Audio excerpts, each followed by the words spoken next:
Assalamualaikum warahmatullahi wabarakatuh. Baik, selamat siang semuanya. Di sini saya akan mulai presentasi dari kelompok 3 untuk mata kuliah audit sektor publik dengan materi kerangka konseptual audit sektor publik. Untuk selanjutnya adalah anggota dari kelompok 3. Yang pertama adalah Husnul Khalifah dengan NIM belakang 078. Kemudian yang kedua adalah Majid Abdul Ghafur dengan NIM belakang 088. Kemudian yang ketiga adalah Hana Nurfiana Najla dengan NIM belakang 181. Baik, untuk yang pertama adalah tentang kebijakan dan prosedur pengendalian kualitas audit, di mana dalam pelaksanaannya itu terdapat standar yang dibuat sebagai pengendali jalannya suatu audit yang berlangsung.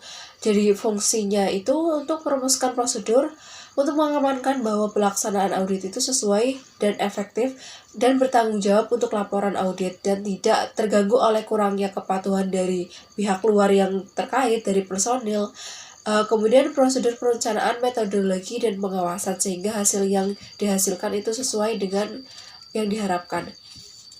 Kemudian selanjutnya adalah dari prosedur audit ini tergantung pada kompleksitas dari masalah yang dihadapi auditor dalam proses auditing. Juga auditor itu harus selalu waspada dan awas terhadap setiap masalah yang dihadapi dalam proses auditing. Baik, yang selanjutnya adalah unsur-unsur pengendalian mutu yang harus dimiliki pada KAP di semua jenis jasa audit. Yang pertama adalah independensi, di mana semua personel dalam KAP tersebut harus mempertahankan independensinya secara konsisten. Yang selanjutnya adalah penugasan personel, di mana perikatan akan dilaksanakan oleh staf profesional. Yang selanjutnya adalah konsultasi, di mana personel itu memperoleh informasi memadai sesuai kebutuhan dari orang yang memadai pula. Jadi orang yang diminta informasi tersebut memiliki kompetensi yang sesuai dengan kemampuan yang memadai pula, sehingga informasi yang didapatkan itu juga sesuai yang diharapkan. Yang selanjutnya adalah supervisi, di mana perikatan memenuhi standar mutu yang ditetapkan oleh KAP. Yang selanjutnya adalah pada pekerjaan atau hiring. Jadi semua yang dipekerjakan itu memiliki karakteristik semestinya, di mana memiliki track record pendidikan juga pelatihan yang sesuai dengan tempat mereka dipekerjakan. Yang selanjutnya adalah pengembangan profesional, di mana setiap personel itu memiliki kemampuan yang memadai sehingga akan dianggap kompeten. Yang selanjutnya adalah advancement, di mana personal itu terseleksi memiliki kualifikasi seperti yang disyaratkan untuk tanggung jawab yang lebih tinggi sesuai tempat mereka ditempatkan. Selanjutnya adalah penerimaan dan keberlanjutan klien, di mana auditor itu menentukan apakah klien itu akan diterima atau dilanjutkan ataupun tidak untuk meminimalkan kemungkinan terjadinya hubungan dengan klien yang tidak sesuai dan tidak diharapkan, di mana klien yang tidak diharapkan itu manajemen integritasnya itu kurang baik.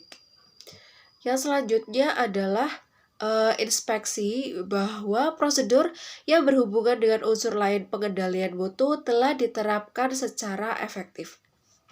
Yang selanjutnya adalah keberadaan dan peran komite audit, di mana peran komite audit adalah sebagai pendukung tujuan organisasi, di mana perannya adalah untuk memenuhi prinsip akuntabilitas dalam usaha melakukan pengawasan terhadap proses manajemen risiko dan keberlangsungan fungsi pengawasan perusahaan. Prinsip penerapan komite audit yang pertama adalah peran komite audit. Yang pertama itu untuk mendukung dewan dan pemimpin bagian akuntansi dan menjamin kelengkapan jaminan dalam memenuhi kebutuhan dewan dan pegawai bagian akuntansi, serta mengkaji keandalan dan integritas jaminan. Yang kedua adalah keanggotaan, independensi, objektivitas, dan pemahaman. Komite audit itu harus independen dan objektif. Di samping setiap anggota harus memiliki pemahaman yang baik tentang tujuan dan prioritas organisasi dan peran mereka sebagai anggota komite audit. Yang selanjutnya adalah keterampilan, di mana komite audit itu harus memiliki campuran keterampilan yang tepat untuk memungkinkan melaksanakan fungsi secara keseluruhan. Yang keempat adalah lingkup kerja, Lingkup kerja ada dalam ketentuan atas referensi dan mencakup semua kebutuhan jaminan dan dewan dan pimpinan bagian akuntansi. Kemudian yang terakhir adalah komunikasi. Jadi komite audit sendiri harus dipastikan memiliki komunikasi yang efektif dengan dewan, kepala audit internal, audit eksternal, dan pemangku kepentingan lainnya. Sekian yang dapat saya sampaikan. Untuk materi selanjutnya akan disampaikan oleh teman saya. Oke, selanjutnya akan saya lanjutkan untuk presentasi dari kelompok kami. Sebelumnya perkenalkan, nama saya Majidul Gofur, saya dari Akuntansi Audit 2019. Untuk selanjutnya kita akan memasuki materi mengenai pengujian audit sektor publik. Nah, dalam pengujian audit sektor publik ini ada konsep terkait pengujian audit sektor publik dibagi menjadi dua kategori, yakni kategori konsep teori dan konsep proses. Namun pada bab ini kita akan membahas yaitu mengenai kategori konsep proses. Nah, konsep proses ini dibagi menjadi tiga fase, yakni fase term of reference, ada fase investigasi, dan fase pelaporan. Nah, yang pertama yaitu fase yang pertama mengenai term of reference phase. Acuan ini terdiri dari 9 kategori, diantaranya yaitu nilai sosial, ada keterkaitan dengan perencanaan anggaran dan pengendalian manajemen, akuntabilitas, kriteria, lingkup investigasi, tujuan, dan batasan-batasan. Fase yang kedua yaitu investigasi. Nah, pada fase ini ada 3 tipe standar dalam standar audit berterima umum berperan dalam kerangka konsep ini, yakni yang pertama, standar umum menyediakan dasar konsep yang sudah teridentifikasi terkait kapasitas dan perilaku auditor dalam pengumpulan informasi dan kegiatan evaluasi dalam fase investigasi dan kegiatan pelaporan informasi pada fase pelaporan. Nah, yang kedua yaitu aturan standar pengujian menyediakan dasar konsep terkait pengumpulan informasi dan kegiatan kegiatan aktivitas pada fase investigasi. Yang ketiga yaitu aturan standar pelaporan yang menyediakan dasar konsep terkait konsep pelaporan pada fase pelaporan. Nah, sebelum masuk ke fase ketiga, dalam fase kedua ini ada beberapa kategori, diantaranya ada 9 kategori yang istilahnya masuk dalam konsep kerangka investigasi ini. Nah, fase yang ke-10 itu akan menghubungkan antara investigasi dengan pelaporan. Untuk lebih jelasnya nanti teman-teman bisa langsung baca saja di paper yang sudah kami sediakan. Nah, pada fase yang ketiga yaitu fase pelaporan. Nah, setelah investigasi kita pada fase pelaporan ada beberapa kategori dalam fase pelaporan, yaitu ada tipe laporan, lingkup laporan, opini, reservasi, pengendalian internal, dan tindak lanjut audit. Selanjutnya kita akan masuk ke akun dan asersi dalam pengujian audit sektor publik. Nah, pada yang pertama ini ada akun pendapatan.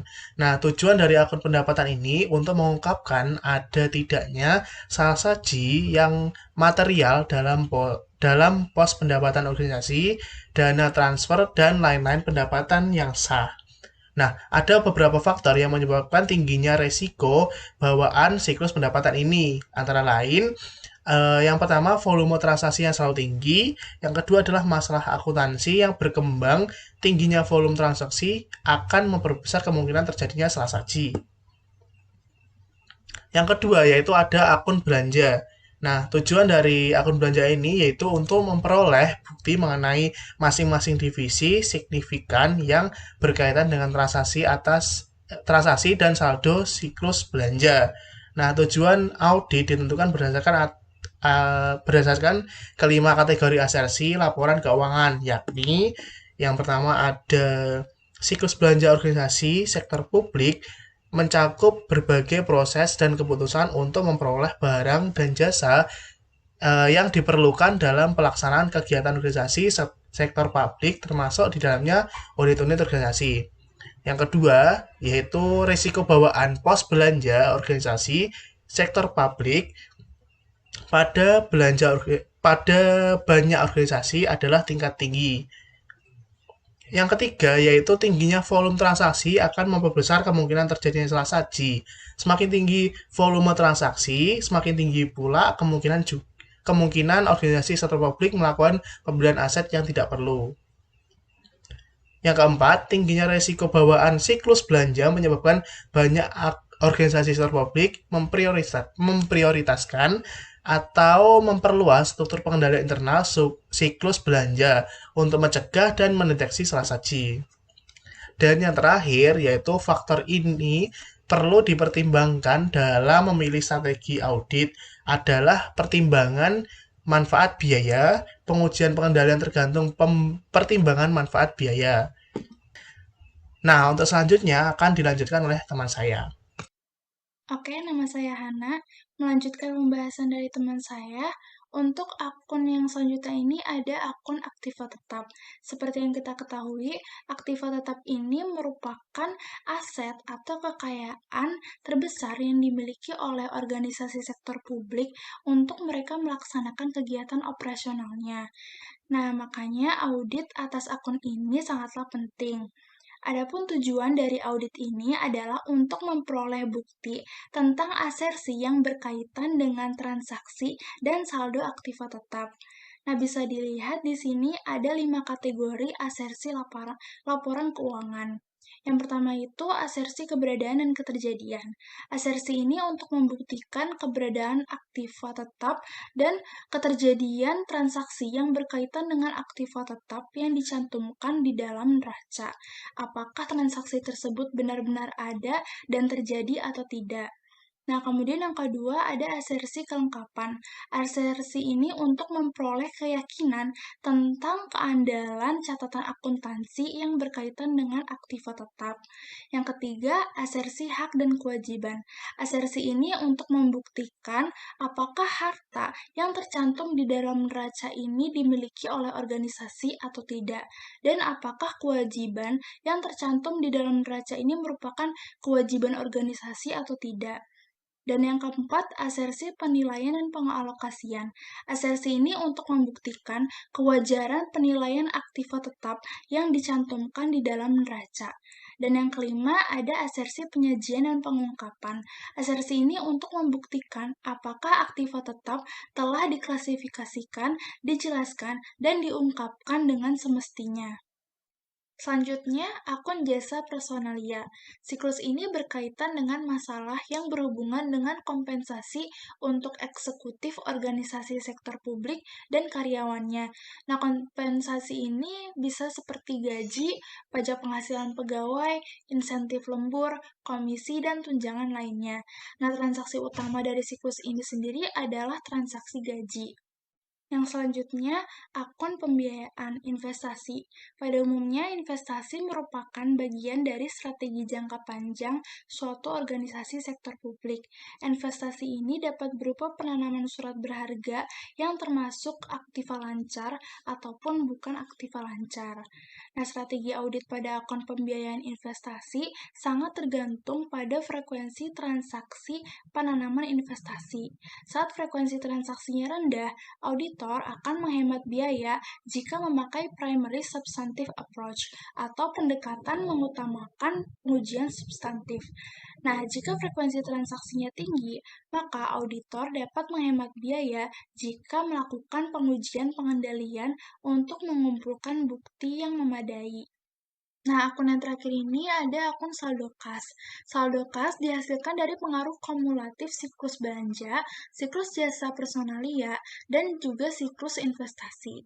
Pada siklus belanja, entitas harus mengeluarkan kasnya untuk memperoleh berbagai sumber daya yang diperlukan organisasi sektor publik. Kemudian pada siklus jasa personalia, pengeluaran kas yaitu pengeluaran untuk memperoleh sumber daya manusianya. Nah, yang selanjutnya yaitu yaitu pada siklus investasi, di mana entitas yang menanamkan investasi harus mengeluarkan sejumlah uangnya untuk membeli saham dan juga surat berharga lainnya yang nantinya investasi tersebut akan menghasilkan pendapatan sehingga akan menambah kas. Nah, tujuan dari audit saldo kas ini sama seperti pada umumnya, yaitu untuk memperoleh bukti tentang masing-masing asersi laporan keuangannya yang berkaitan dengan transaksi dan saldo kas. Nah, asersi ini seperti 5 asersi sebelumnya, yaitu ada asersi keberadaan dan keterjadian, asersi kelengkapan, asersi hak dan kewajiban, asersi penilaian dan pengalokasian, dan juga asersi pelaporan dan pengungkapan. Yang selanjutnya akan kita bahas adalah bagaimana siklus audit sektor publik. Siklus audit sektor publik.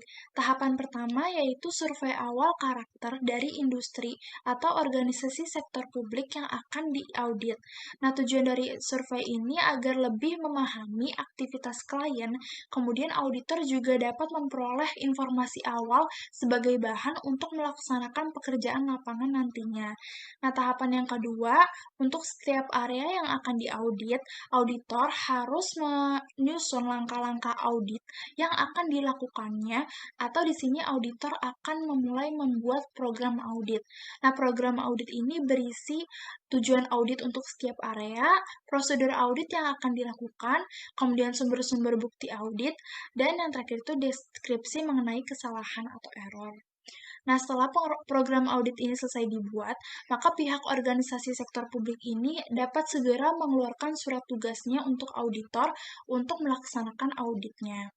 Selanjutnya, setelah mendapat surat tugas, maka dimulailah pelaksanaan audit, di mana auditor akan mengembangkan suatu program audit, kemudian menilai keefektifan sebuah sistem pengendalian internal organisasinya, dan melakukan pengujian-pengujian yang diperlukan untuk memperoleh bukti yang memadai. Nah, tahapan selanjutnya itu, setelah melakukan kegiatan pelaksanaan audit, auditor biasanya mendapatkan temuan-temuan terkait dengan keuangan klien. Di sini, auditor akan memulai mendaftarkan temuan-temuan tersebut sebagai bukti dalam penyampaian pendapat nantinya. Kemudian menuju tahapan yang kelima, berdasarkan temuan-temuan auditor di lapangan, auditor akan melakukan pembicaraan dengan pimpinan organisasi sektor publik terkait temuan-temuan tersebut.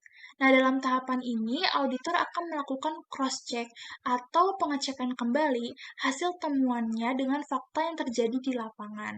Nah, setelah hasil temuan auditor ini dibicarakan atau setelah auditor ini melakukan cross-check dengan pejabat organisasi sektor publik, maka auditor kemudian akan menyusun draft laporan hasil pemeriksaan. Nah, berdasarkan temuan-temuan yang ada di lapangan, pada tahapan yang ke-6, auditor akan melakukan tindak lanjut, atau dengan kata lain, auditor akan memberikan rekomendasi perbaikan kepada klien atau organisasi sektor publik. Nah, tahapan terakhir ini dari siklus audit keuangan adalah penerbitan laporan hasil pemeriksaan kepada pihak-pihak yang memiliki kepentingan terhadap organisasi sektor publik yang telah diaudit. Kesimpulannya, kerangka konseptual audit sektor publik sangatlah penting untuk kita ketahui dan pahami, karena dengan adanya kerangka konseptual ini, kita dapat merumuskan konsep yang mendasari penyusunan dan pelaksanaan siklus audit sektor publik. Cukup sekian dari kelompok 3. Mohon maaf apabila ada salah kata. Terima kasih atas perhatiannya. Wassalamualaikum warahmatullahi wabarakatuh.